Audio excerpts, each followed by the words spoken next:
지난 기독교 2000년 동안 수많은 사람들이 계속해서 던져온 것이 바로 이 질문입니다.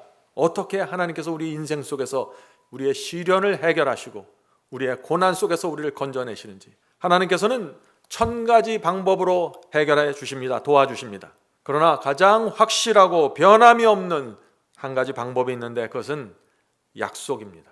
앞이 보이지 않고 캄캄한 시련 속에서 우리가 방황할 때 하나님께서 약속을 던져주십니다. 캄캄한 바닷속에 어떤 사람이 떨어져서 그 거센 풍랑 속에서 헤매고 있을 때 구조 조명 자켓을 던져줘서 그 사람을 구하는 것처럼 하나님께서 약속을 던져줘서 그 약속을 붙잡고 그 시련 속에서 빠져나오기를 하나님께서 기대하시는 것입니다. 오늘 우리는 성경에 나오는 진짜 신앙을 그래서 다시 한번 살펴보려고 하는 것입니다.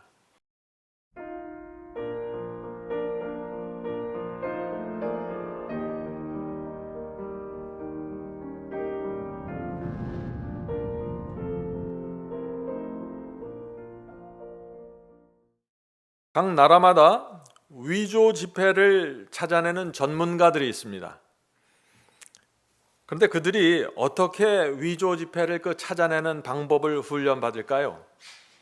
진짜 지폐만을 계속해서 살피고 공부합니다. 진짜 지폐의 종이가 무엇이고 재질이 무엇이고 디자인이 무엇인지 그림이 무엇인지 계속해서 들여다보는 것입니다. 왜 그렇게 공부할까요? 왜냐하면 진짜의 모든 것을 알고 나면은 가짜는 따로 공부할 필요가 없습니다. 진짜를 정말 머릿속에 집어넣어 버리면은 위조 지폐가 나타나면은 금방 문제가 보입니다. 그리스도의 신앙도 마찬가지인 것입니다. 그런데 오늘날 많은 분들이 자꾸 가짜 지폐를 보면서 이것을 내가 잘 공부해서 진짜 지폐가 무엇인지 찾아내야겠다 그렇게 생각하는 분들이 있는 것 같아요. 그래서 자꾸 가짜와 진짜를 비교하면서 내 것으로 만들려고 합니다. 그러다가 혼돈에 빠지는 분들이 참 많이 있는 것입니다. 성도 여러분, 신앙은 그렇게 하는 것이 아닙니다. 우리는 진짜 신앙을 찾고 살피고 마음의 확증을 가져야 되는 것입니다.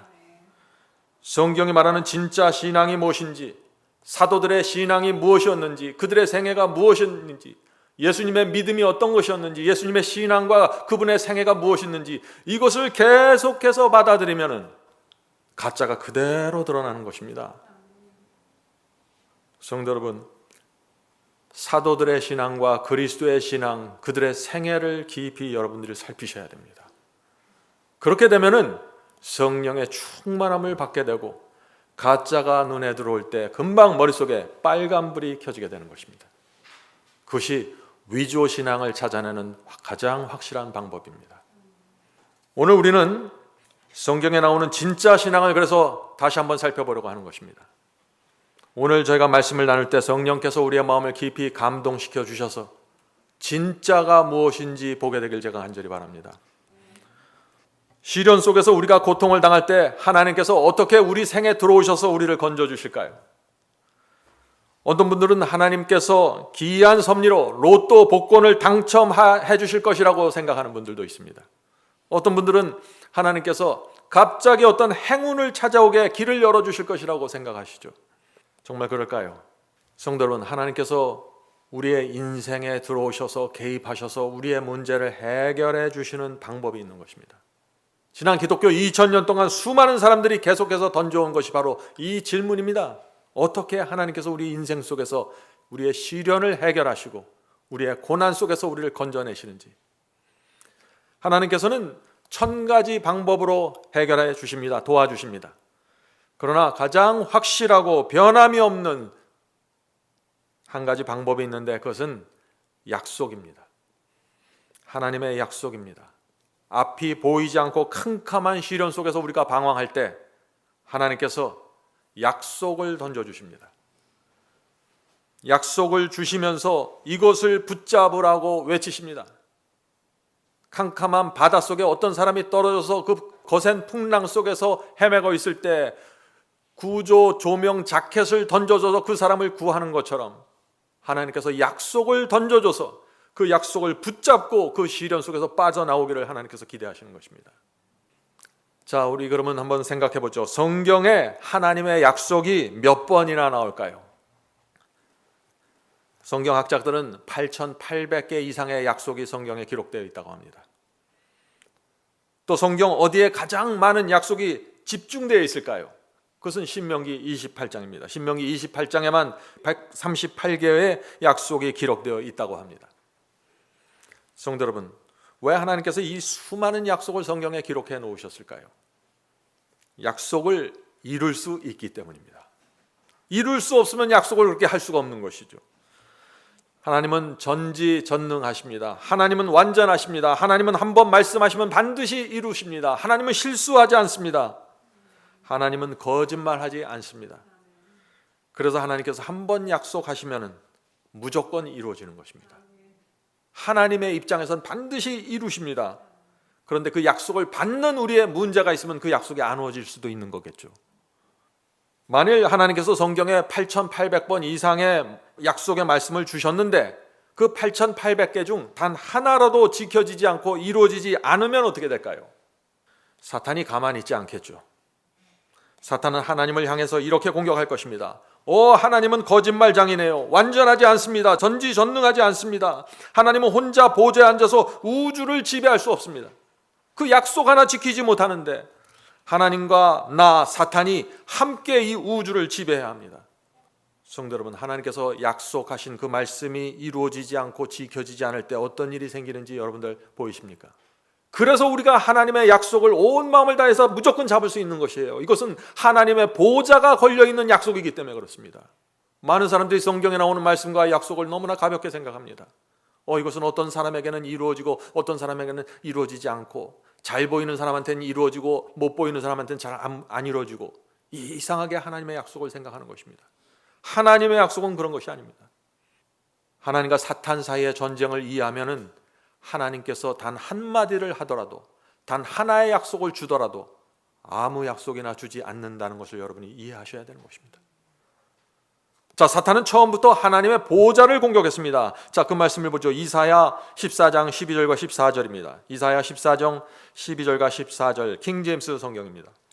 오 아침의 아들 루시퍼여, 사탄을 말하는 거죠. 루시퍼여, 네가 어찌 하늘에서 떨어졌는가? 하늘에서 전쟁이 일어나서 하늘에서 쫓겨나서 땅에 떨어지는 것입니다. 네가 어찌 하늘에서 끊어져 땅으로 떨어졌는가? 내가 내 마음속으로 이르기를 내가 하늘로 올라가 내가 하나님의 별들 위로 내 왕좌를 높이리라. 자, 이것이 사탄의 목적입니다. 하나님의 보좌 위에 자신의 왕좌를 높이겠다는 것입니다. 또 내가 북쪽 회중의 산 위에 앉으리라. 내가 구름들이 있는 높은 곳 위로 올라가 내가 지극히 높으신 이와 같이 되리라 하였도다. 사탄은 정말 상상할 수 없는 목적을 갖고 하나님을 공격하는 것입니다. 성도 여러분, 하나님의 약속이 무너지고 지켜지지 않으면 사탄은 하나님의 보좌 위로 자신의 보좌를 높일 수 있는 기회를 얻게 되는 것입니다. 하나님께서 약속을 지키실까요?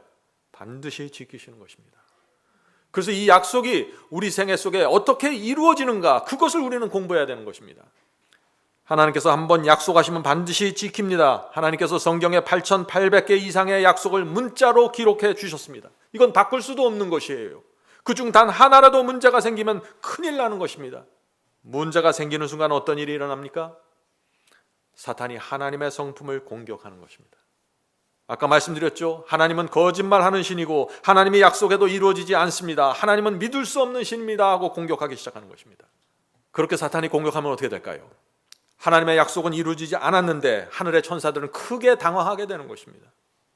하나님의 말씀에 대한 신뢰가 무너지게 되는 것이죠. 우주의 질서가 크게 흔들리게 되는 것입니다. 오늘 제가 하나님의 약속에 대한 말씀을 드리기 전에 정말 하나님의 약속이 어떤 것인지 여러분들 마음에 꼭 새겨지게 되길 제가 간절히 바랍니다. 하나님의 약속은 보좌 자체입니다. 우주를 지배하는 권위가 거기서 나오는 것입니다.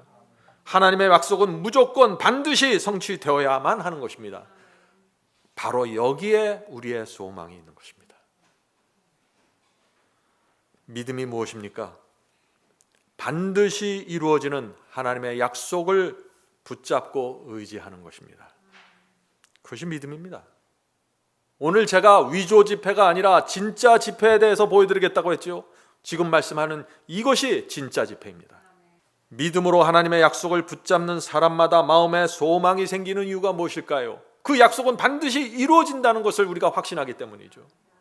고난과 시련 속에서도 그래서 그 하나님의 약속과 말씀을 붙잡으면 내 마음에 안심이 오고 평안이 오고 희망이 생기는 것입니다. 이것은 실제적인 변화입니다. 아무리 힘든 상황 속에서도 하나님의 약속을 믿으면 어떻게 됩니까? 얼굴에 나도 모르게 미소가 생기고 소망이 올라오게 되는 것입니다. 실제적인 변화는 하나님의 말씀에서 나오는 것입니다. 하나님의 약속에 그래서 고통을 통과하는 능력이 있는 것입니다. 1870년대 프랜시스 리들리 하버갈이라는 여자가 있었습니다. 그 여인은 여러 찬송가를 만들었습니다. 그 중에 대표적인 것이 여러분들이 잘 아는 찬송이죠. 나의 생명 드리니 받아주시옵소서라는 찬송입니다. 나의 생명 드리니 받아주시옵소서. 내 인생의 순간과 날들을 받아주셔서 끊임없이 찬송이 흐르게 하소서. 이 프란시스는 43살 젊은 나이에 죽음을 맞이했습니다. 죽음을 앞둔 어느 날 하루 간호사에게 침대 옆에 있는 성경을 달라고 해서 이사야 42장 6절을 읽어달라고 부탁했습니다. 이사야 42장 6절에 이런 말씀이 있습니다. 나 여호와가 의로 너를 불렀은즉 내가 내 손을 잡아 너를 보호하며 너를 세워 백성의 언약과 이방의 빛이 되게 하리니. 간호사가 이 말씀을 읽어주자 프란시스는 간호사님 그 말씀 다시 한번 좀 읽어주세요 하고 또 요청했습니다. 그래서 간호사가 그 말씀을 다시 읽어주었습니다. 프란시스의 얼굴에 소망이 생기면서 하늘을 바라보면서 이렇게 말했습니다. 너를 불렀은즉 내가 네 손을 잡아 너를 보호하며. 주님, 저는 이 이사야서의 이 약속의 말씀을 붙잡고 하늘 본향으로 가겠습니다. 이 말을 남긴 얼마 후에 그녀는 숨을 거두었습니다. 성도 여러분, 이 프란시스는 하나님께서 붙잡아 주시고 보호하시겠다는 약속의 말씀을 붙잡고 부활의 아침을 기다리게 되는 것입니다. 우리가 이것을 잘 아셔야 됩니다. 하나님의 약속은 무덤 속으로 들어가기 있는 그 직전의 여인에게도 엄청난 소망으로 다가왔다는 것입니다. 왜 이 하나님의 약속이 소망을 줄까요? 하나님의 약속은 죽은 자에게도 반드시 성취되기 때문이죠. 하나님께서 말씀하시면 그 사람이 살아있거나 죽어있거나 상관없는 것입니다. 그대로 이루어지는 것입니다. 여러분은 이 하나님의 약속을 주장하면서 사시겠습니까? 이것이 이 세상을 행복하게 사는 비결입니다. 오늘 우리는 이스라엘을 구원하시는 하나님의 역사를 살펴볼 것입니다. 왜냐하면 이 말씀 속에 하나님의 약속이 담겨 있기 때문이죠. 하나님께서 당신의 약속을 어떻게 성취시키는지 오늘 우리가 그 말씀을 좀 보려고 하는 것입니다. 이스라엘은 애굽에서 400년 동안 타향살이를 했습니다. 요셉 이후로 계속해서 타향살이가 이어졌죠. 애굽에서의 삶은 점점 더 고되고 힘들었고 노예 생활이 됐고 무거운 짐을 지면서 살 수밖에 없었습니다. 애굽에서 해방될 기미가 전혀 보이지 않았습니다. 상황은 점점 더 악화되었습니다. 그러나 이스라엘 백성은 하나님의 약속이 성취될 것을 바라보았습니다. 이스라엘 사람들의 노역과 짐은 갈수록 무거워졌고 갈수록 더 많이 채찍질 당했습니다. 상황을 보면 희망이 없는 것입니다. 그러나 이스라엘은 포기하지 않았습니다. 왜 포기하지 않았을까요? 출애굽에 대한 하나님의 약속이 있었기 때문입니다. 하나님의 약속이 세워지면은 한 백성이, 한 민족이 400년 이상 그들의 희망을 놓치지 않을 수 있다는 것입니다. 하물며 우리의 짧은 인생 속에 하나님께서 8,800개 이상의 약속을 주셨는데 이 약속을 붙잡고 있는 사람들이 슬픔과 고난 속에서 쓰러져 버린다고요? 이것은 있을 수가 없는 것입니다. 여러분들은 위조 지폐를 갖고 있는지도 모르는 것입니다. 하나님의 약속에 대한 위조 지폐 말이죠. 잘못 알았습니다. 출애굽기 6장 4절을 보겠습니다. 출애굽기 6장 4절. 가나안 땅 곧 그들의 우거하는 땅을 주기로 그들과 언약하였더니 이제 애굽 사람이 종을 삼은 이스라엘 자손의 신음을 듣고 나의 언약을 기억하노라. 하나님께서는 이스라엘 백성들에게 나오는 신음 소리를 들었습니다. 하나님께서는 이 이스라엘을 잊은 적이 없습니다. 왜냐하면 약속하셨기 때문이죠. 이스라엘 백성에게 가나안 땅에 대한 약속을 계속해서 반복해서 여러 번 쌓아 주셨습니다. 왜냐하면 이스라엘이 그 약속을 잊을 수 있기 때문에, 좌절할 수 있기 때문에, 포기할 수 있기 때문에 기회가 될 때마다 다시 당신의 종들을 통해서 그 약속을 반복해 주시는 것입니다. 지금 우리는 8,800개 이상의 약속을 그래서 붙잡게 된 것입니다. 이 약속을 갖고 하늘 가나안을 들어가지 못하는 사람이 나올 수 있을까요? 계속해서 읽겠습니다. 5절부터 7절입니다. 출애굽기 6장 5절부터 7절. 그러므로 이스라엘 자손에게 말하기를 나는 여호와라. 내가 애굽 사람의 무거운 짐 밑에서 너희를 빼어내며 그 고욕에서 너희를 건지며 편팔과 큰 재앙으로, 여기서는 애굽에 내린 열재앙을 말하는 것이죠. 큰 재앙으로 너희를 구속하여 너희로 내 백성을 삼고 나는 너희 하나님이 되리니 나는 애굽 사람의 무거운 짐 밑에서 너희를 빼어낸 너희 하나님 여호와인 줄 너희가 알지라. 성도 여러분, 이것이 하나님께서 이스라엘을 애굽에서 빼어낸 구원의 역사입니다. 이 이스라엘이 애굽의 종살이에서 구원받는 이 이야기는 이스라엘만의 이야기가 아니라 저와 여러분의 이야기라는 것입니다. 우리도 이 세상에서 오랫동안 종으로 살아왔습니다. 날마다 무거운 짐을 지면서 고통당했습니다. 사탄은 날마다 우리를 무너뜨리기 위해서 끊임없이 공격했습니다. 성도 여러분, 이 세상은, 지금 이 땅은 사탄이 지배하고 있는 땅입니다. 그래서 시련의 채찍으로도 맞을 수 있고 원수들에게 무시당하고 얻어맞을 수도 있는 것입니다. 아침에 눈 뜨면 곧바로 일터에 끌려나가서 죽도록 일을 해야 겨우 먹고 사는 것입니다. 완전한 노예 생활입니다. 참으로 고달픈 노예의 삶이죠. 그런데 우리에게 약속이 있다는 것입니다. 하나님께서 하늘 가나안을 약속해 주신 것입니다. 이스라엘에게 가나안 땅을 약속해 주셨던 하나님께서 다시 우리에게 약속을 주시는데, 그것은 너희는 앞으로 하늘 가나안으로 내가 인도할 거야. 이것은 내 보좌가 걸려있는 약속이다. 누구든지 이 약속을 믿고 따라오는 자는 하늘 가나안에 들어갈 것이다. 그런데 지금 우리의 형편을 보면 암담합니다. 이 어두운 터널에서 언제 벗어날지 끝이 보이지 않습니다. 희망이 전혀 없어 보입니다. 옛날에 이스라엘 백성도 그랬습니다.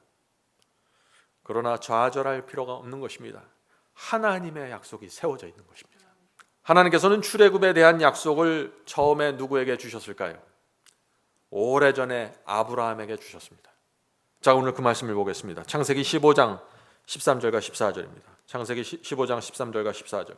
하나님께서 아브라함에게 이르시되 너는 정령이 알라. 네 자손이 이방에서 객이 되어 그들을 섬기겠고. 자, 분명한 예언이죠. 하나님께서 아브라함에게 미리 알려주신 것입니다. 네 후손들은, 네 자손들이 애굽이라는 이방 나라에서 노예의 삶을 살게 되겠다 하는 것입니다. 그런데 어느 정도 길이로? 그들은 400년 동안 내 자손을 괴롭게 하리니 그 섬기는 나라를 내가 징치할지며 그 후에 내 자손이 큰 재물을 이끌고 나오리라. 하나님께서 정확한 기간과 약속을 주셨습니다. 너의 후손들은 400년 동안 종살이하다가 해방될 것이다. 내가 그들을 해방시킬 것이다. 해방의 날에 네 자손은 큰 재물을 갖고 나오게 될 것이다. 이 약속은 정확하게 이루어졌습니까? 그렇습니다. 이스라엘은 400년 동안 그래서 이 약속 하나를 붙잡고 그 고달픈 노예의 삶을 견뎌낸 것입니다. 하나님께서 약속하신 때가 되었습니다. 400여 년이 흘렀습니다. 하나님께서 모세를 부르셨습니다. 성도 여러분, 하나님께서 우리의 인생을 이끌어갈 때 긴 플랜을 가지고 이끌어가는 것입니다. 수십 년을 내다보면서 바둑돌을 놓듯이 하나하나 두기 시작하는 것입니다. 내가 이 영혼을 어떻게 하면 하늘 가나안에 데려갈 수 있는지 기이한 섭리가 나타나는 것입니다. 그 섭리가 나타날 때마다 쫓아가야 되는 것입니다. 그것이 구원입니다. 모세를 통해서 이스라엘을 구원하셨죠. 홍해를 건너서 광야로 나왔습니다. 그것은 누가 봐도 놀라운 구원이었습니다. 그런데 문제가 생긴 것입니다. 이 구원받은 이스라엘의 삶이 무엇이었습니까? 그들은 황량한 광야를 지나야 했습니다. 그것은 만만치 않는 삶이었습니다. 그래서 그들 중에 많은 사람들이 다시 애굽으로 돌아가는 게 나을지도 모르겠다고 외칠 정도였습니다. 구원받았는데 말이죠. 구원받았는데 그 구원받은 장소가 광야인 것입니다. 여기서 많은 사람들이 혼돈에 빠지는 것이죠. 하나님께서 구원하신다는 말이 무슨 뜻인가요? 더 이상 어려움과 고난이 없다는 뜻입니까? 아닙니다.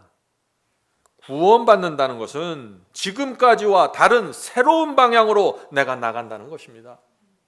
전에는 애굽의 종으로 그들의 문화 속에서 그들의 사상 속에서 내가 살았는데 이제는 광야로 옮겨와서 하나님의 사상과 하나님의 신앙으로 방향이 완전히 바뀌면서 나가는 것입니다. 그러나 여전히 고난과 고생은 광야에도 존재하는 것입니다. 하늘 가나안 들어가기 전까지 누구도 그거에서 면제받는 사람들은 없는 것입니다. 성도 여러분, 여기에 오해가 없어야 주님을 따라가는데 실망이 없는 것입니다. 자, 이제 이스라엘의 출애굽 장면을 살펴보죠. 출애굽기 13장 17절입니다. 출애굽기 13장 17절. 바로가 이스라엘 백성을 보낸 후에, 자, 바로가 열재앙 후에 이제 항복을 했죠. 이스라엘이 떠나도록 허락했습니다. 그 출애굽이 시작이 된 것입니다. 자, 계속해서 읽어보죠. 바로가 이스라엘 백성을 보낸 후에 블레셋 사람의 땅의 길은 가까울지라도 하나님이 그들을 그 길로 인도하지 아니하셨으니, 이 말씀이 무슨 뜻입니까? 하나님께서는 이스라엘 백성을 가나안으로 가는 최단 코스로, 숏코스로 인도하지 않았다는 것입니다. 지름길로 데려가질 않았어요. 블레셋을 통과해서 가면 가장 가까운데 그 길로 가지 않았다는 것입니다. 크게 우회해서 광야 쪽으로 갔다는 것이에요. 왜 그렇게 하셨을까요? 자, 이어지는 말씀에 대답이 나옵니다. 이는 왜냐하면 하나님이 말씀하시기를 이 백성이 전쟁을 보면 마음을 바꿔서 애굽으로 다시 돌아갈까 함이니라. 성도 여러분, 하나님께서 이 가나안으로 가는 최단 코스 지름길을 선택하지 않은 이유가 무엇입니까? 블레셋, 그 강력한 블레셋 사람들과의 전쟁을 피하기 위해서라고요. 참 하나님은 자비롭고 은혜롭고 지혜가 충만한 분입니다. 이스라엘 백성은 수백 년 동안 노예로 살았던 사람들입니다. 전쟁에 익숙하지 않은 사람들이에요. 무기조차 없습니다. 훈련받지 못했어요. 반면에 블레셋 사람들은 전쟁을 통해서 영토를 확장시키는 족속이었습니다. 애굽을 떠날 때 이스라엘 백성이 몇 명이었나요? 장정만 60만 명이라고 그러죠. 그럼 어린아이들과 여인들을 다 합하면 약 200만 명이 넘는 숫자입니다. 거기다가 수많은 가축들을 끌고 가야 했습니다. 오합지졸입니다. 이스라엘은 전쟁에 대한 준비가 전혀 되어 있지 않았어요. 블레셋을 피할 수밖에 없었던 것입니다. 그래서 광야로와 사막길로 돌아서 가기로 하나님께서 결정하신 것입니다. 성도 여러분, 하나님의 자비와 지혜가 보이십니까? 우리를 인도하는 하나님의 지혜 말이죠. 하나님께서는 우리의 형편에 따라서, 우리의 준비 상태에 따라서 길을 결정하시는 것입니다. 하나님께서 어떤 길로 이 영혼을 데려가야 될까? 하나님께서 결정하세요. 결코 우리가 감당할 수 없는 길로 우리를 내모는 분이 아니십니다. 그런데 오늘 많은 분들이 그렇게 생각하는 거예요. 그것이 아닙니다. 하나님께서 인도하는 길을 따라가는 우리는, 그런데 문제가 있는 것입니다. 이 양들은 무지몽매해서 하늘의 하나님, 우주의 하나님께서 베푸시는 그 배려와 지혜를 모르는 것입니다. 이해하지 못하는 것입니다. 하나님, 왜 내가 이 길로 가야 됩니까? 이해하지 못하는 것이에요. 저기가 최단 코스인데 절로 가면 바로 들어가는데 왜 저기를 안 가십니까? 이렇게 모르기 때문에 하나님께 대한 전적인 신뢰와 믿음이 필요한 것입니다. 모르는 사람들은 신뢰를 해야 돼요. 많은 사람들이 그래요. 난 잘 하나님을 모르겠는데요. 하나님의 말씀을 이해하지 못하겠는데요. 이해해서 믿는 것이 아니에요. 하나님을 보면서 내가 이런 분이라면 내 온 마음과 생애를 바쳐서 믿을 수 있겠구나. 그렇게 해서 신앙으로 들어가는 거예요. 이스라엘은 이 믿음의 문제가 생겼던 것입니다. 하나님이 누군지를 몰랐어요. 그저 가나안만 들어가려고 했습니다. 하나님께서는 자비와 지혜로 길을 선택하셨는데 이스라엘은 계속해서 불평한 것입니다. 차라리 이렇게 될 줄 알았으면 애굽에서 종살이 하는 것이 더 나았을 텐데. 성도 여러분, 주께서 인도하는 좁은 길을 가다 보면은요, 하나님의 선택과 결정이 이해되지 않을 때가 종종 있습니다. 왜 내 인생에 이런 일을 허락하셨을까? 왜 나를 이 길로 인도하실까? 이 좁은 길에서 만나는 어떤 상황들은 우리 인간이 도무지 이해할 수 없는 상황이 되는 것입니다. 그때 우리가 어떻게 해야 될까요? 이스라엘처럼 불평해야 할까요? 아니면 하나님의 자비와 지혜를 신뢰하면서 믿고 전진해야 할까요? 여기서 두 무리가 갈라지는 것입니다. 나를 살리기 위해서 당신의 아들을 죽이신 하나님의 사랑을 기억하면 믿음으로 그 길을 가게 되는 것입니다. 하나님께서 최선의 선택하셨다는 사실을 믿어야 하는 것입니다. 다시 말씀드리지만 하나님께서 우리를 구원하셨다고 고난이 사라지는 것이 아니에요. 항상 넓고 평탄한 길만 나타나는 것이 아닙니다. 하나님께서 우리를 인도하신다고 해서 시련이 없어지는 것이 아니에요. 항상 존재합니다. 부자나 가난한 자나 높은 자나 낮은 자나 항상 십자가가 있습니다. 구원은 애굽에서 종살이하던 우리가 가나안으로 가는 정확한 방향을 보고 가는 것입니다. 그것이 구원의 시작입니다. 방향을 바꾸었다고 해서 시련과 고난이 사라지는 것이 아니라는 사실을 여러분들 잊지 마세요. 분명한 것은 하나님께서 우리를 인도하실 때 가장 자비롭고 가장 은혜로운 선택을 하신다는 것입니다. 이 점에 있어서 우리는 하나님을 믿어야 되는 것입니다. 그것이 믿음입니다. 오늘 저희가 뭘 안다고요? 진짜 집회가 무엇인지 찾는 방법을 배우는 거예요. 가짜 믿음, 가짜 약속, 이것이 아닙니다. 진짜 믿음으로 진짜 약속을 붙잡고 가는 신앙이 무엇인지 그것을 우리가 확인하는 것입니다. 출애굽기 13장 18절부터 19절입니다. 출애굽기 13장 18절 19절. 하나님이 홍해의 광야길로 돌려 백성을 인도하시매.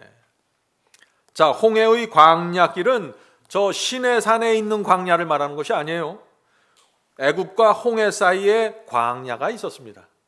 홍해 이쪽 편에도 광야고 홍해 건너편에도 광야가 있었어요. 지금 홍해 이쪽 편에 있는 광야, 홍해의 광야길을 말하는 것입니다.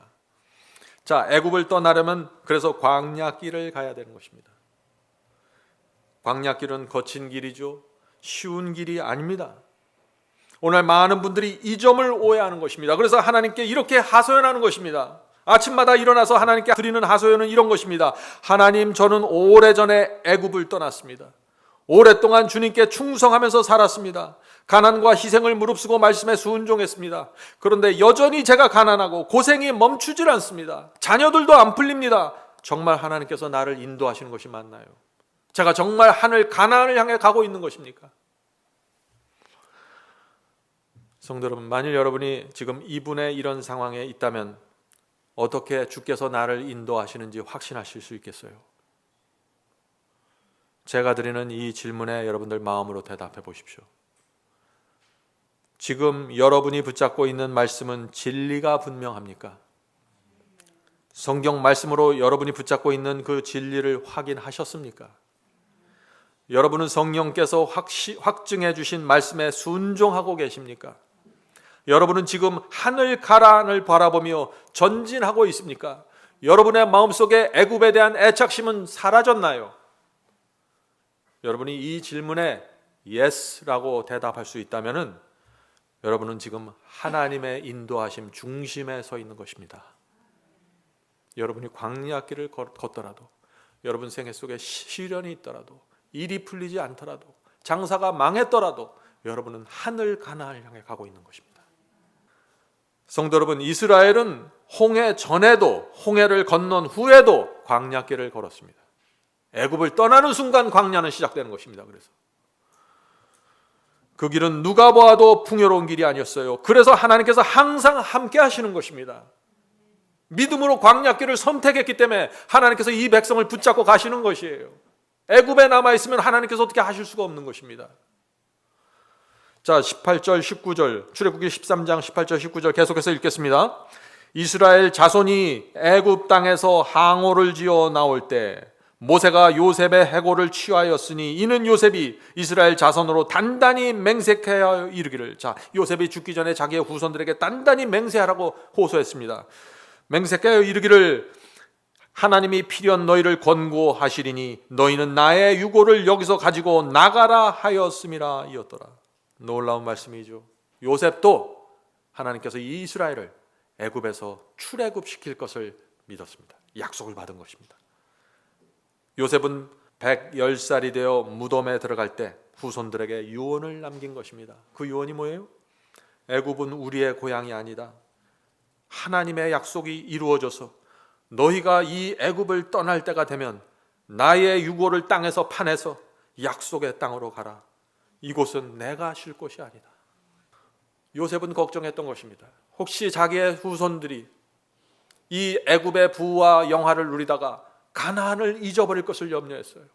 그래서 너희들이 떠날 때, 약속이 이루어질 때 내 유고를 파내서 가야 된다. 요셉은 그의 마음속에 오랫동안 품고 온 그 소망을 후손들에게 넘겨준 것입니다. 요셉은 애굽에서 누구보다도 최고의 부귀 영화를 누렸던 사람입니다. 그러나 그의 마음은 언제나 하나님께서 약속하신 그 땅에 가 있었어요. 애굽에서 만족할 수 있었던 사람이 아니죠. 우리도 마찬가지입니다. 이 땅은 우리가 살 곳이 아닙니다. 우리는 부귀 영화를 누리기 위해서 이 지구에 머물러 있는 것이 아니에요. 오해하면 안 됩니다. 예수께서 재림하실 때 우리는 하늘 가나안을 향해 갈 것입니다. 재림의 약속을 붙들고 가셔야 되는 것입니다. 내가 살아있는 동안 반드시 이 약속이 성취된다는 그 약속을 붙잡고 가는 사람들은 길을 잃어버리지 않게 될 것이에요. 우리가 하늘 가나안으로 올라갈 때 그때 모든 고통과 묶여있는 것들로부터 완전한 자유를 얻게 될 것입니다. 그러나 그날이 될 때까지 우리는 광야 길을 걸어야 한다는 것입니다. 고난이 있고 어려움이 있습니다. 가난을 피하지 못할 수 있습니다. 이 땅의 사람들에게 이리 차이고 저리 차일 수도 있습니다. 그것이 광야 길입니다. 그래서 우리의 눈에 눈물이 흐를 수 있습니다. 그것이 광야 길입니다. 그렇다고 해서 하나님께서 우리를 버린 것인가? 그렇지 않다는 것입니다. 하나님의 인도하심은 계속해서 이어진다는 것입니다. 하늘 가나안에 들어가는 그날까지 말이죠. 이것을 믿는 사람들이 하나님의 백성들입니다.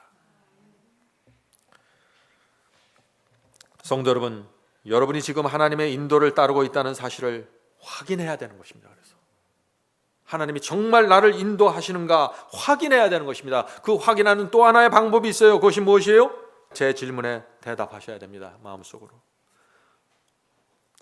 여러분은 죄와 세속을 정말 미워하십니까?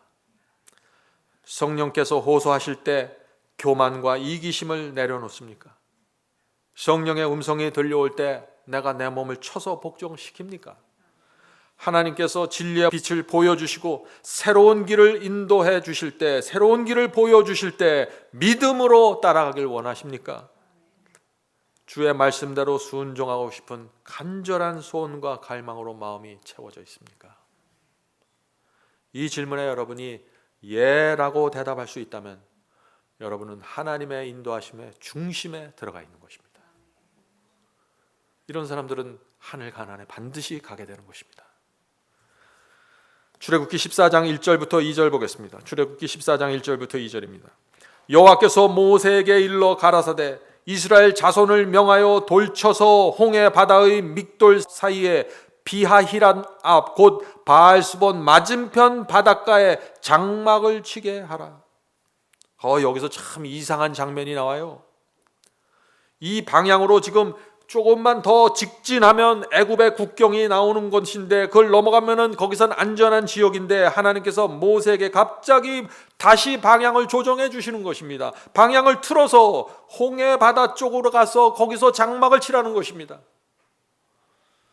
홍해, 그곳이 어떤 곳인가요? 그것은 막다른 길입니다. 왜 하나님께서 홍해를 향해 가라고 명하셨을까요? 이스라엘 백성은 바로 이 하나님의 명령을 이해할 수 없었던 것입니다.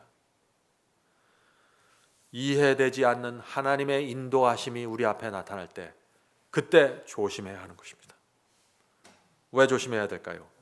왜냐하면 그때 내 진짜 믿음이 나타나기 때문이죠. 성도 여러분, 우리 인생 속에서도 홍해가 나타날 때가 있습니다. 하나님께서 우리를 인도해 가시는데 갑자기 홍해 쪽으로 나를 인도하시는 것처럼 느껴질 때가 있다는 것입니다. 하나님, 내가 이 길로 가면 안 되는데 왜 나를 이 길로 인도하십니까? 그렇게 느껴질 때가 있다는 것이에요. 그때 우리가 어떻게 해야 될까요? 느낌을 따라가지 마세요. 추측을 하시면 안 됩니다. 지금 하나님께서 이 길을 인도하신다는 생각이 들면 먼저 이 길이 진리 위에 있는지 말씀으로 확인하셔야 되는 것이에요. 말씀으로 확인하고 이 길이 진리의 길이 분명하면은 그때는 믿음으로 전진해야 되는 것입니다. 이것이 구원받는 진짜 믿음입니다. 이스라엘 백성 200만 명이 홍해를 가고 있다는 이 정보가 바로 왕 귀에까지 들어갔습니다. 바로가 어떻게 했을까요? 바로도 이해가 안 되는 것이에요. 아니, 저들이 나에게 도망가려면 그리로 가면 안 되는데 왜 그리로 갈까? 이해할 수가 없었어요. 그러나 바로의 마음에 이것은 우리가 믿는 애굽의 신이 나에게 기회를 주는 거구나, 그렇게 생각했던 것입니다. 그래서 즉시 600대의 전차와 군사들을 이끌고 추적하기 시작했습니다. 자, 출애굽기 14장 3절 4절 그 말씀을 읽겠습니다. 출애굽기 14장 3절 4절입니다. 바로가 이스라엘 자손에 대하여 말하기를 그들이 그 땅에서 아득하여 광야에 갇힌 바 되었다 할지라. 자, 지금 바로에게 이스라엘은 도간에 든 쥐처럼 보이는 것입니다. 이스라엘 앞에는 홍해가 가로막혀 있는 것이에요 지금. 그리고 뒤에서 바로와 군대들이 지금 추격해 들어가는 것입니다. 누가 봐도 이스라엘은 최악의 선택을 한 것입니다. 자, 계속해서 읽어보죠. 내가 하나님이 바로의 마음을 강팍해 한즉 바로가 그들의 뒤를 따르리니. 참, 여기 이상한 말씀이 나오죠. 하나님께서 바로의 마음을 강팍하게 만드셨다고 하는 것입니다. 하나님께서 사람의 마음을 강팍하게 만드실 이유가 있을까요? 자, 계속해서 말씀을 보겠습니다. 내가 그와 그 온 군대를 인하여 영광을 얻어 애굽 사람으로 나를 여호와인 줄 알게 하리라 하심에 무리가 그대로 행하니라. 자, 여기 많은 사람들이, 오늘 많은 분들이 질문하는 내용이 나오죠. 하나님께서 바로의 마음을 강팍하게 하셨다는 그 말씀의 뜻이 무슨 뜻입니까? 출애굽기 8장 32절에는 그 똑같은 말씀이 이렇게 나옵니다. 출애굽기 8장 32절. 그러나 바로가 이때도, 자, 이때는 파리 재앙을 내렸을 때입니다. 파리 재앙을 내렸을 때 마음을 완강하게 하여 백성을 보내지 아니하였더라.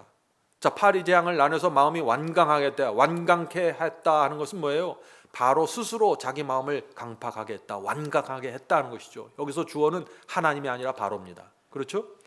자, 출애굽기 14장에서는 하나님께서 바로의 마음을 강팍하게 했다고 했는데 8장에 와서는 바로 스스로 마음을 강팍하게 완강하게 했다고 지금 말하고 있는 것입니다.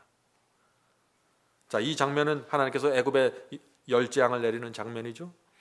재앙이 하나씩 더해질 때마다 바로는 거절했습니다. 하나님의 영광을 거절했습니다. 그래서 마음이 계속해서 강팍해졌습니다.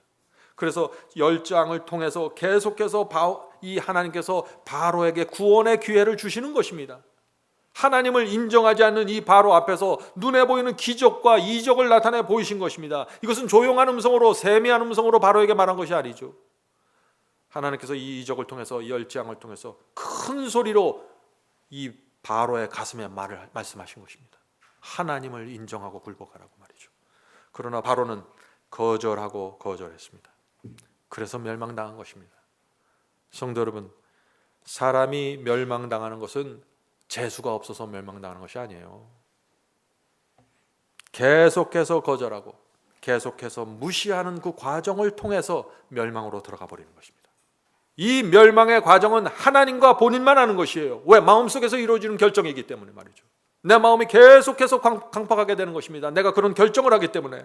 하나님께서 진리를 보내주시고 성령으로 역사하실 때 마음을 열고 순종하는 사람들은 점점 더 밝은 빛으로 들어가는 것입니다. 하나님의 약속이 점점 더 분명하게 보이는 것입니다. 그러나 거절하고 무시하면은 점점 더 깊은 어둠 속으로 들어가는 것입니다. 이 모든 것은 내가 하는 결정입니다. 자, 다시 출애굽 이야기로 돌아가겠습니다. 출애굽 이야기.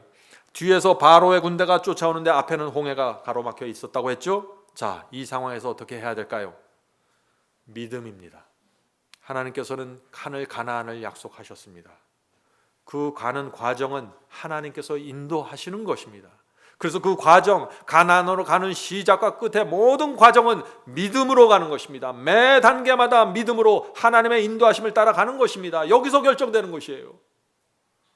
하나님께서 이스라엘을 애굽에서 빼내 오실 때 믿음으로 이스라엘 백성은 따라 나왔습니다. 우리도 세상 욕심과 쾌락에서 떠나야 됩니다. 믿음으로 떠나는 것입니다. 뭐가 좋아서 저렇게 해야 더 나은 선택이라서 그것이 아니에요. 믿음으로 선택하는 것입니다. 학교를 선택할 때, 직장을 선택할 때, 장사를 선택할 때 믿음으로 하는 것입니다. 어느 길을 선택해야만 하나님의 인도하심을 내가 정확하게 따라갈 수 있는지 결정해야 되는 것입니다. 이스라엘은 홍해 앞에서 어떤 결정을 했습니까? 어떤 반응을 했나요? 출애굽기 14장 10절입니다. 출애굽기 14장 10절.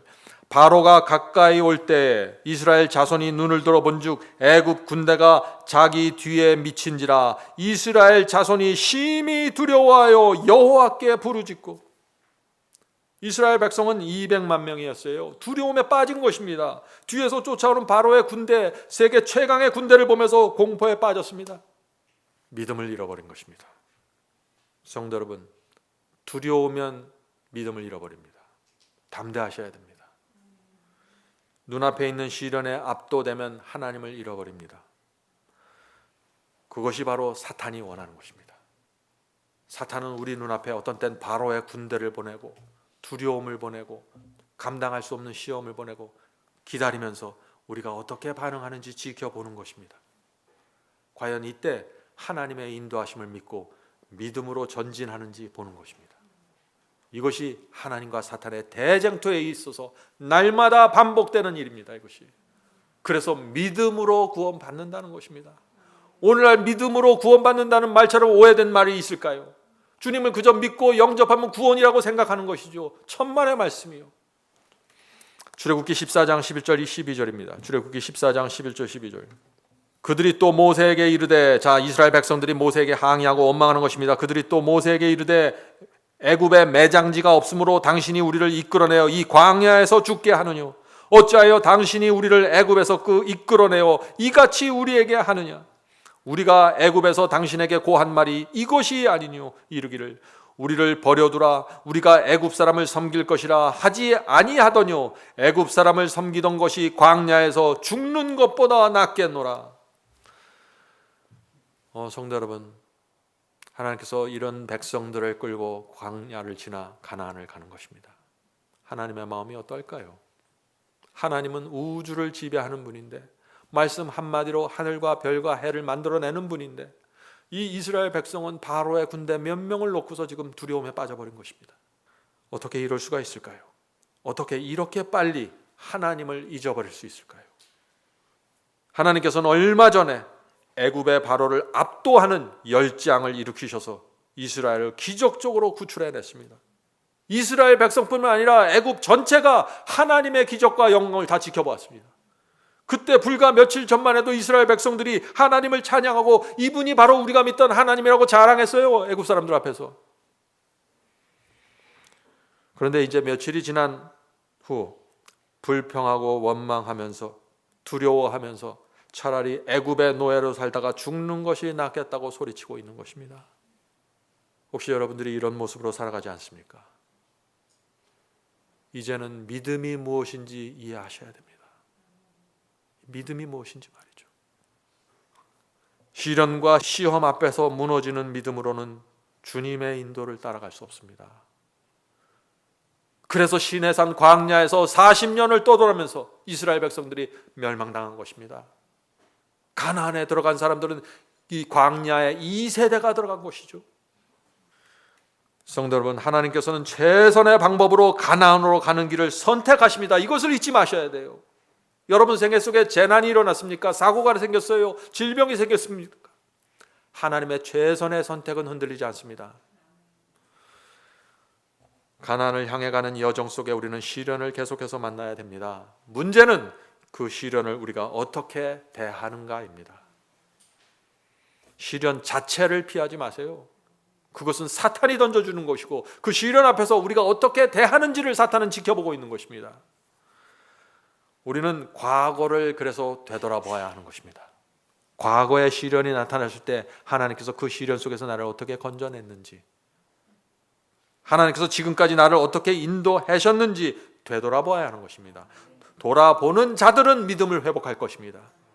이스라엘 백성도 이 바로의 군사를 보면서 열재앙 때 하나님께서 어떻게 하셨는가, 어떻게 애굽에서 우리를 건져냈는가, 그것을 기억하고 그것을 붙잡고 기도했더라면 이런 모습은 나타나지 않았을 텐데, 여기까지 인도하신 하나님의 섭리를 돌아보아야 합니다. 지금 이 시련 속에서도 하나님께서 나를 버리지 않을 것이라는 확신을 가지실 수 있는 것입니다. 그것이 믿음으로 시련을 돌파하는 신앙입니다. 이 세상은 돌파하는 거예요. 이 세상은 사는 게 아니에요. 이 세상은 돌파하지 않으면 갈 수가 없어요. 성도 여러분, 날마다 그래서 우리가 선택해야 하는 것입니다. 주님의 약속을 믿음으로 붙잡고 전진하는지 아니면 믿음을 놓고서 내 힘으로 발버둥치다가 힘들게 살아가든지 결정해야 하는 것입니다. 날마다 아무것도 아닌 일로 걱정하고 불평하며 살 것인지 아니면 날마다 하나님의 자비와 은혜와 인도하심을 믿으면서 그분의 최선의 선택을 감사로 받아들이면서 살 것인지 결정해야 하는 것입니다. 그래서 가나안으로 가는 매 단계마다 믿음의 결정이 필요한 것입니다. 믿음의 결정. 믿음으로 결정하지 않으면 세상에게 압도당합니다. 그래서 구원은 믿음으로 받는 것입니다. 믿음으로. 우리의 능력이요? 바로의 군대를 어떻게 우리의 능력으로 이겨요? 어떻게 우리가 홍해를 건너갑니까? 불가능한 것이에요. 구원은 불가능한 것이에요. 우리 힘으로는. 그래서 믿음으로 말미암는 의가 바로 이것입니다. 출애굽기 14장 13절 14절 보겠습니다. 13절 14절 하나님께서 원하시는 믿음이 어떤 믿음인지 잘 들어보세요. 하나님께서는 이런 믿음을 원하시는 것입니다.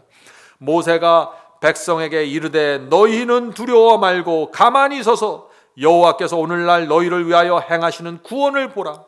너희가 오늘 본 애굽 사람들을 또 다시는 영원히 보지 못하리라. 여호와께서 너희를 위하여 싸우시리니 너희는 가만히 있을지니라. 이것이 믿음의 결정입니다. 성도 여러분, 하나님께서 원하시는 믿음이 무엇입니까? 두려워하지 않는 것입니다. 바로의 군대가 나타났을 때 두려워하지 않는 것입니다. 홍해가 내 앞을 가로막았을 때 두려워하지 않는 것입니다. 하나님께서는 두려워하지 말라고 말씀하시는 것입니다. 우리가 이 세상에 살 때 근심과 걱정을 내려놓아야 하는 것입니다. 두려워하지 말아야 돼요.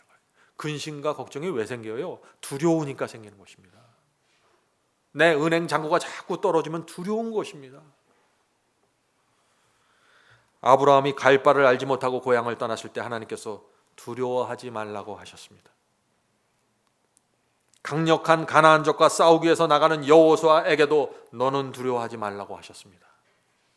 전쟁을 위하여 부르심을 받은 이 기드온의 300명에게도 너희는 두려워하지 말라고 하셨습니다. 하나님께서는 계속해서 당신의 백성들에게 두려워하지 말라. 내가 여기에 있다. 너희는 가만히 서서 내가 하는 일을 지켜봐라. 이것이 믿음입니다. 자, 계속해서 이사야서 35장 4절 읽겠습니다. 이사야서 35장 4절 킹제임스 성경으로 읽겠습니다. 두려워하는 마음을 가진 자들에게 이르기를 마음을 강하게 하라. 두려워하지 말라. 보라, 너희 하나님께서 오셔서 원수를 갚으시리니 곧 하나님께서 보응하시리라. 그분께서 오셔서 너희를 구원하시리라.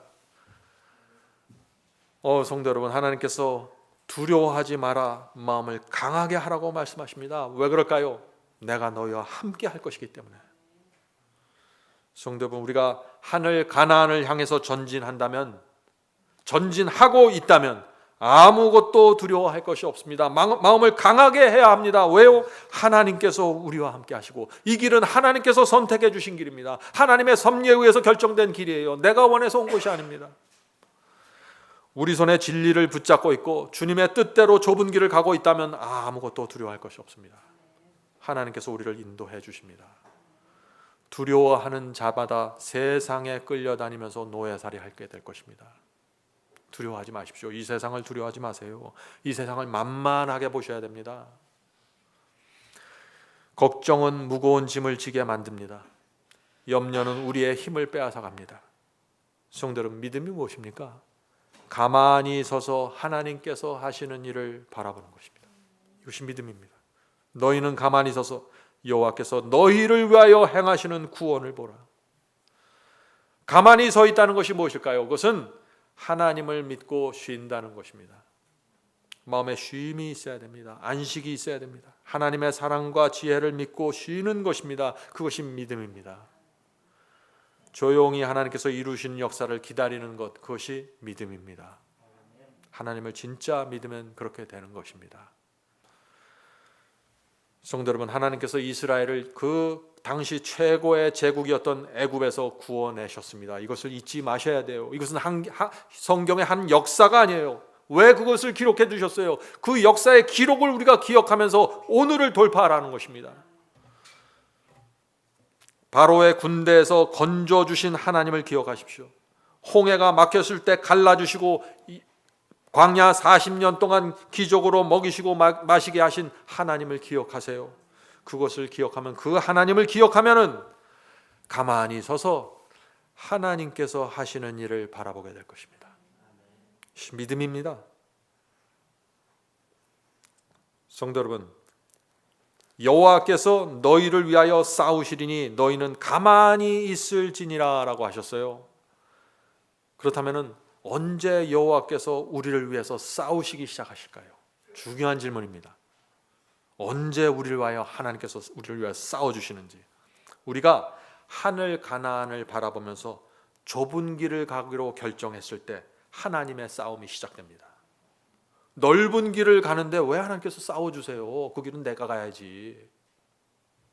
주님의 뜻대로 순종하기로 내가 결정했을 때, 내가 희생하고 주님 뜻에 굴복하기로 내가 결정했을 때 하나님께서 일어나서 싸우기 시작하십니다.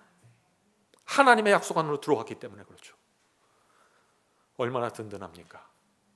하나님의 약속으로 호의를 받고 가나안으로 들어가는 것입니다. 그것이 구원입니다.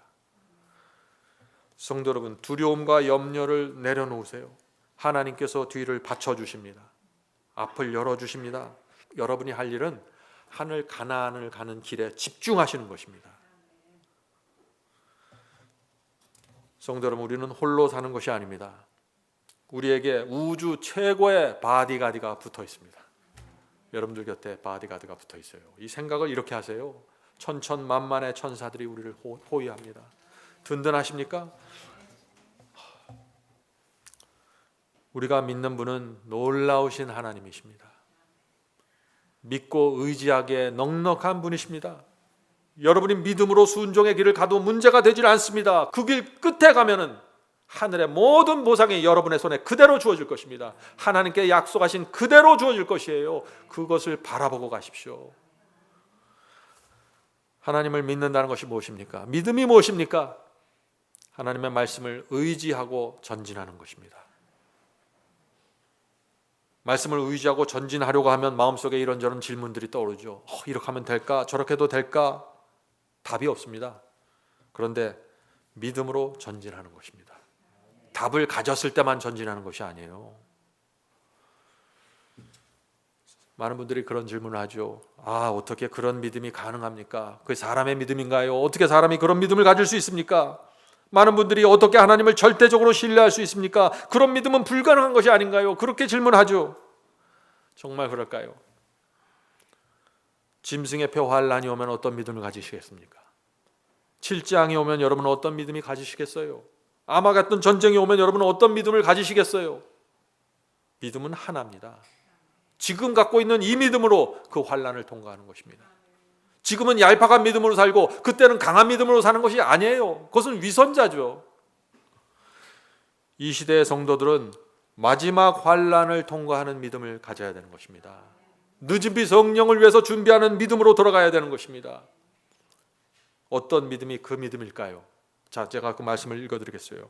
Patriarch and Prophets 290페이지에 있는 말씀입니다. 이 말씀은 참 감동적인 말씀입니다. 그리스도인의 생애는 위험에 둘러싸이고 의무를 수행하기 어려운 것처럼 보이는 때가 있다. 앞에는 홍해가 있고 뒤에서는 바로의 군대가 쫓아오는 것처럼 느낄 때가 있다. 그러나 하나님의 음성은 앞으로 나아가라고 분명하게 말씀하신다. 우리는 비록 우리의 눈으로 어두움을 꿰뚫어 볼 수 없고 우리의 발이 찬 물결을 느낄지라도 이 명령을 순종해야 한다. 홍해의 찬 물이 내 발바닥에 느껴질지라도 믿음으로 전진하라 하는 것입니다. 이 명령을 순종해야 된다. 우리의 전진을 가로막는 장애물은 망설이고 의심하는 사람의 앞에서는 결단코 사라지지 않을 것이다. 모든 불확실한 그림자가 사라지고 실패나 패배의 위험이 없어질 때까지 순종을 미루는 자들은 결코 순종하지 못할 것이다. 왜 순종하지 못할까요? 제가 잠시 후에 설명드리겠습니다. 불신은 장애물이 제거되고 우리의 길을 똑똑히 볼 때까지 기다리자라고 우리에게 속삭일 것이나 신앙은 용기 있게 모든 것을 바라고 모든 것을 믿고 앞으로 전진하라고 촉구한다. 이 시대에 누가 이런 글을 남길 수 있을까요? 진짜 신앙을 가진 사람만이 이 글의 의미를 이해하게 될 것입니다. 위조 지폐에 익숙해 있던 사람들은 이 글을 볼 때 위험하다고 생각하게 될 거예요. 성도 여러분, 지금 읽은 이 글이 세상을 돌파하는 믿음을 정확하게 표현하고 있는 것입니다. 인생의 파고를 넘어서 하늘 가나안에 들어가려면 침노하는 믿음을 갖고 있으라. 예수께서 천국은 침노하는 자의 것이라고 말씀하시지 않으셨어요. 요즘 기독교에서 말하는 믿음, 그 믿음으로 하늘 가나안을 정말 갈 수 있을까요? 정말 여러분 그렇게 생각하십니까? 순종과 희생이 없는 믿음, 이기적인 믿음, 얄팍한 믿음, 복만 달라고 하는 믿음, 그런 믿음으로 하늘 갈 수 없어요. 하늘 가나안 못 갑니다. 심령 속에 거룩한 의의 경험이 이루어져야 합니다. 믿음으로 말미암는 의의 매 단계, 다시 말해서 회개와 칭의와 성화의 경험을 깊이 들어가셔야 됩니다. 주님의 뜻 따르기 위해서 나를 부인하고 십자가는 지는 경험이 분명하게 이루어져야 합니다. 이런 경험들이 이루어지는 사람들이 하늘 가나안으로 들어가게 되는 것입니다. 성도 여러분, 우리 앞에 펼쳐져 있는 이 하나님과 사탄의 전쟁을 정확하게 보셔야 돼요. 그냥 나 혼자 믿는다고 되는 것이 아닙니다. 하나님도 계시지만 사탄도 있어요. 사탄이 계속해서 장애물을 던져놓는 것입니다. 믿음으로 전진하지 않으면 도무지 통과할 수 없는 장애물들을 우리의 인생의 이곳저곳에 뿌려놓는 것입니다. 장애물이 나타났을 때 어떻게 해야 될까요? 믿음으로 전진해야 됩니다. 그때 하나님께서 역사해 주시는 것입니다. 이걸 이해하셔야 돼요. 기다려서 장애물 없어질 때까지 난 기다리고 여기 주저앉아 있어야지. 사탄이 왜 장애물 치워줘요? 여러분을 위해서. 자기가 뿌려놓은 건데, 자기가 준 시련인데. 하나님께서 하시는 일이 무엇인가? 장애물 앞에 있을 때 하나님께서 성령을 통해서 우리에게 힘을 주시고 용기를 주시고 진리에 대한 확신을 주시고 성령께서 우리의 마음을 감동시켜 주시는 것입니다. 그럴 때 그러면서 하나님께서 우리를 위한 싸움을 시작해 주시는 것입니다. 하나님의 감동과 하나님의 역사와 우리의 결정과 선택이 연합될 때 하나님께서 싸움을 시작해 주신다는 것입니다. 이것이 좁은 길을 갈 때 처음부터 끝까지 날마다 이루어지는 경험이 될 것입니다. 어떤 때는 작은 장애물이 나타나겠죠. 어떤 때는 홍해 같은 장애물도 나타나는 것입니다. 그렇다고 해서 하나님의 인도하심이 없어진 것인가? 아니라는 것이에요. 믿음으로 전진하기를 기대하는 것입니다. 성도 여러분, 믿음은 보이는 것을 믿는 것이 아닙니다. 내가 잘되고 내 재산이 증식될 때 믿음이 생기면 잘못된 믿음이에요. 믿음은 보이지 않는 것을 믿는 것입니다. 성경을 내가 모두 이해해서 믿는 것이 아닙니다. 하나님의 사랑을 내가 모두 이해해서 믿는 것이 아닙니다. 하나님을 신뢰하기 때문에 믿는 것입니다. 하나님께서 말씀하시면 반드시 이루어진다는 것을 내가 믿기 때문에 믿음을 갖게 되는 것입니다. 하나님께서 나 같은 죄인을 용서해 주시는 것이 다 이해가 돼서 믿는가요? 아니죠. 용서하시겠다는 하나님의 진실한 약속을 내가 신뢰하기 때문에 믿는 것입니다.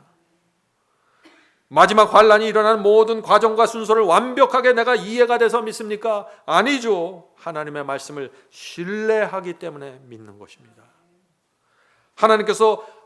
예수께서 하늘을 가르시고 재림하시는 그것이 과학적으로 이해가 돼서 내가 믿나요? 아니죠. 하나님의 약속을 신뢰하기 때문에 믿는 것이죠.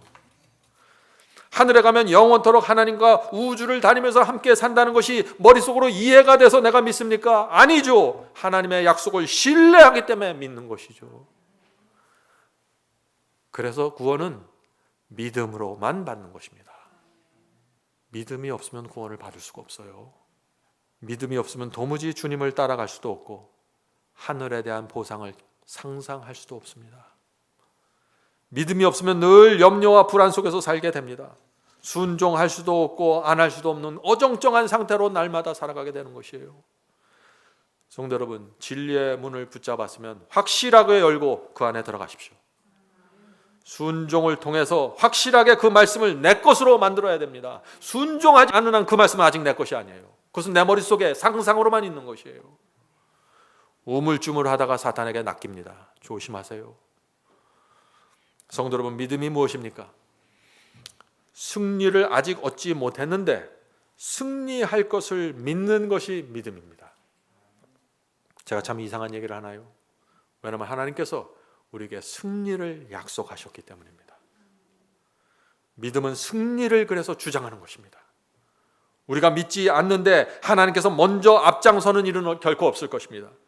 승리를 믿어야 승리가 옵니다. 승리를 믿어야 승리를 향하는 내 결정과 선택을 하나님께서 붙잡고 앞길을 열어주시고 내 마음에 힘을 주시고 성령으로 감동시켜서 끌고 가시는 것입니다. 하나님께서는 우리의 결정과 의지를 무시하지 않으십니다. 바로가 강팍하기로 결정했으면 그 인정을 받아주십니다. 악인의 선택도 하나님께서는 받아주셔요. 우리가 믿음으로 선택하고 결정할 때 하나님께서 함께 하신다. 이것이 승리로 가는 공식입니다. 이제 말씀을 마치겠습니다. 성도 여러분, 오늘 많은 분들이 오랫동안 위조 지폐를 보면서 살았습니다. 그래서 믿음이라고 하면은 단어는 똑같은 믿음인데 성경이 말하는 믿음이 아닙니다. 은혜라고 말하면 똑같은 단어인데 성경이 말하는 은혜가 아닙니다. 구원이라고 하면 똑같은 단어인데 성경이 말하는 구원이 아닙니다. 그래서 사람들이 혼돈하는 것이에요. 다 똑같은 단어를 갖고 복음과 승리와 구원을 설명하고 있기 때문에. 성도 여러분, 여러분은 이제 위조 지폐를 내려놓으시고 하늘에서 발행한 그 원래의 진짜 지폐를 들여다보셔야 됩니다. 그것을 정확하게 여러분의 머릿속에 인침받고 기록되어야만 여러분들이 주변에 널려져 있는 위조 지폐의 문제들을 쉽게 파악하게 될 것입니다. 오늘 우리가 나눈 이 한 말씀도 진짜 지폐를 들여다본 것입니다. 성경이 말하는 믿음이 무엇인지, 하나님의 약속이 무엇인지, 구원이 무엇인지, 하늘 가나안을 향한 태도가 무엇인지, 예수님의 생애와 신앙이 무엇이었는지, 사도들의 신앙과 생애가 무엇이었는지 그 오리지널을 보셔야 돼요. 오늘날 기독교에서 제시하고 있는 그 수많은 위조들을 보시면서 거기에서 착각하시면 큰일 나는 것입니다. 그러면 길을 잃어버려요. 우리 이 교회는 여러 교파에서 오신 분들로 구성되어 있죠. 다니던 교회가 다르고 고향도 다르고 교육도 다르고 살아온 배경도 다 다릅니다. 믿던 바도 다 달라요. 그래서 우리가 한 마음으로 연합하려면 필요한 것이 있습니다. 그것은 뭐냐면은 여러분 각자의 자신을 낮추고 한 마음으로 연합해야 되는 것입니다. 그리고 믿음으로 전진하셔야 됩니다.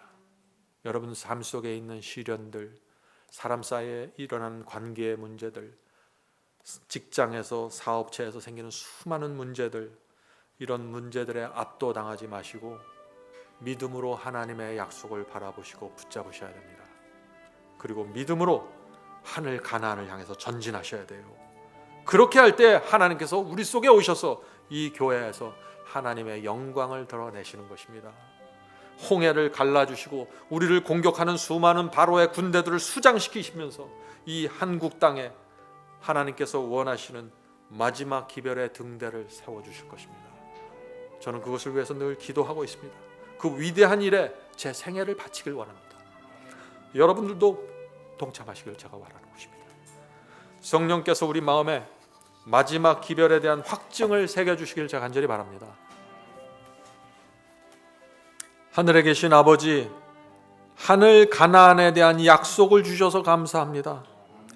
이 시련의 파고가 높은 이 세상에 살면서 주께서 주신 그 약속이 없었다면 저희의 인생이 무엇이 될까요?